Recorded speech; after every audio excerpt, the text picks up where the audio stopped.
Evening, everybody. She was the mother of three, last seen leaving her Cedar Park apartment in December of 1991. Her body was never found. Tonight, nearly 22 years later, Vicki Nisbet's husband, Rex, is in the Williamson County jail, charged in her murder. KXAN's David Scott has more on why prosecutors decided to tackle the case. Vicki and Rex Nisbet were legally separated and due for a divorce in a month. They shared her apartment to cut expenses.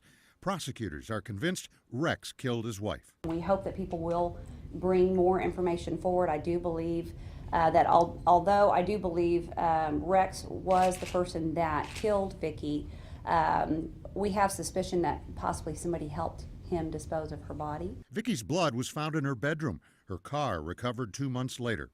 The prosecutor at the time, Ken Anderson, never filed any charges.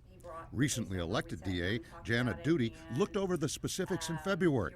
There was no new evidence, but enough for her to go after Rex Nisbet. But why nearly 22 years later? Why wasn't this case tried in 1992?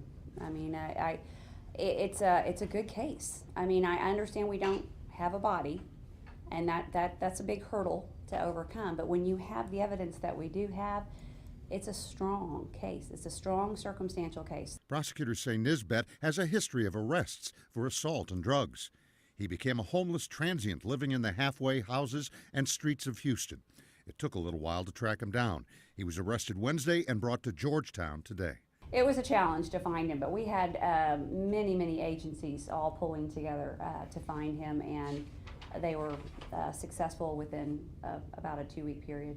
Nisbet is being held on $250,000 bond. He will not be tried for capital murder, taking the death penalty out of consideration.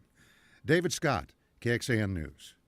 And District Attorney Janet Duty says this is just the first of a number of cold cases she intends to pursue as more people approach her office, she says, looking for help on cold cases. And you may remember Janet Duty defeated incumbent John Bradley in the Republican primary in May of last year.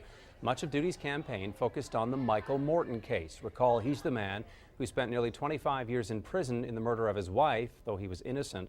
District Attorney Bradley pushed to prevent DNA testing of evidence that would eventually free Morton.